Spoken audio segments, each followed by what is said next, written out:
The last picture was supposed to be a joke. A silly memory from a wedding photo booth, something my best friend and I would laugh about years later. But when the photographer handed me that final strip of photographs, my smile disappeared. In the last frame, my best friend was holding my hand and looking at me with tears in his eyes, and I suddenly realized that he had known something about my life that I had been too broken to see for myself. The wedding was beautiful in the way only a long-awaited wedding can be. Golden lights hung from the trees, white flowers covered the tables, and soft music floated across the garden as guests moved between laughter and celebration. I had arrived wearing a dark blue dress, carefully chosen because I wanted to look confident even though I had spent the entire afternoon trying not to cry. My best friend, Daniel, noticed immediately. He always did. For nearly 15 years, he had been the person who could recognize my sadness even when I painted a smile over it. I had recently ended my engagement. The man I thought I would marry had left me 3 weeks before the wedding, saying he had changed his mind about our future. There was no dramatic fight, no satisfying explanation, just a cold decision that shattered everything I had planned. I had returned the dress, cancelled appointments, packed away invitations, and stopped answering most people's messages. I felt embarrassed whenever someone asked what happened. It seemed easier to pretend I was fine than to explain how humiliating it felt to watch a future disappear overnight. If stories about second chances, unexpected kindness, and the people who quietly save us mean something to you, please take a moment to like this video, share it with someone who might need hope, and subscribe to Ripple of Kindness for more stories that remind us that sometimes life gives us another beginning when we least expect it. Daniel had been beside me through all of it. He never told me to move on. He never said I deserved better, even though I knew he thought it. He simply showed up. He brought coffee when I couldn't sleep, sat beside me when I packed away wedding gifts, and once drove 2 hours just because I had texted him that I didn't want to be alone. Yet there was something different about him that evening. He seemed unusually nervous, constantly checking his phone and watching me whenever he thought I wasn't looking. The wedding belonged to Daniel's cousin, and I had promised him I would attend because he insisted I needed to see people again. For the first hour, I stayed near the edge of the garden, pretending to be fascinated by flower arrangements. Couples danced beneath the lights, and every time I saw a bride smile, something inside me tightened. Daniel tried to distract me with ridiculous stories from our childhood, reminding me of the time we accidentally flooded his mother's kitchen and blamed it on a broken pipe. I laughed for the first time in weeks. Then we discovered the photo booth. It stood beneath a canopy decorated with fairy lights, surrounded by baskets of ridiculous hats, glasses, masks, and signs. Guests were lining up to take pictures, and Daniel suddenly grabbed my wrist and pulled me toward it. I protested, but he refused to let me hide. He put a ridiculous feathered hat on his head, handed me oversized glasses, and squeezed beside me as the camera counted down. The first picture showed us laughing. The second showed Daniel making an exaggerated serious face while I tried not to smile. In the third, we wore ridiculous masks. By the fourth, I had completely forgotten about my broken engagement. Then Daniel looked at me differently. The camera began counting down again. 3, 2, 1.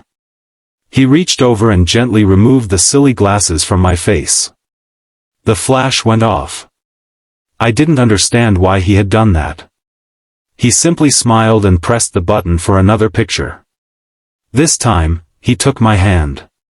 3, 2, 1. Flash. When the machine announced that our photographs were ready, Daniel took the strip before I could. He stared at it for several seconds, then folded it carefully and slipped it into his jacket pocket. I laughed and asked why he was acting like he had just discovered a national secret. He smiled, but his eyes were wet. Then he told me there was one more picture. He led me back inside the booth. This time, there were no props. No funny faces. No pretending. We simply stood side by side. The camera counted down. 3, 2, 1. Flash. But just before the shutter clicked, Daniel turned toward me and held my hand tightly. The picture captured that exact moment. Later, when the wedding began winding down, he finally gave me the photograph strip. I looked at the first 4 pictures and smiled. Then I reached the last one. My heart stopped.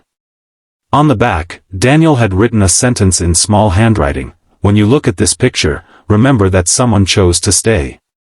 I stared at the words until they blurred. Daniel had always been there, but I had taken his presence for granted because I thought best friends were supposed to stay. I had never asked what it cost him to keep showing up. I had never noticed how often he put aside his own problems to make room for mine. That night, he finally told me something he had hidden for months. His father had been seriously ill, and Daniel had been traveling back and forth to help his family. He hadn't told me because he knew I was already falling apart and didn't want to add another burden to my life. I felt ashamed. My heartbreak had consumed so much of my attention that I hadn't realized the person holding me together was quietly breaking too. We sat outside beneath the wedding lights, and for the first time in months, I cried without hiding it. But those tears felt different. They weren't only tears of pain. They were tears of gratitude. I realized that healing doesn't always arrive as a new relationship, a perfect apology, or a sudden change in circumstances. Sometimes healing arrives as a person sitting beside you in the darkest season and refusing to leave. Over the following months, things slowly changed. Daniel's father received treatment and began recovering. I returned to work, started seeing friends again, and eventually unpacked the boxes containing everything from the wedding that never happened. I didn't throw everything away. Some things were painful, but they were also reminders of who I had become after surviving them. One afternoon, I found the photograph strip inside an old book. I looked at the last picture again. For months, I had thought the most painful part of losing my fiancé was losing the person I thought would stand beside me forever. But that photograph taught me something I had completely missed. I had not lost everyone. I had someone who stayed. And sometimes, the greatest love story in our lives isn't the one we planned. It's the story of the people who stand beside us when our plans collapse and quietly help us believe in tomorrow again.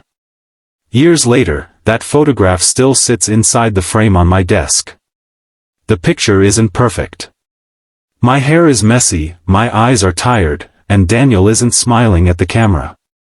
He's looking at me. But whenever life becomes difficult, I look at it and remember that night.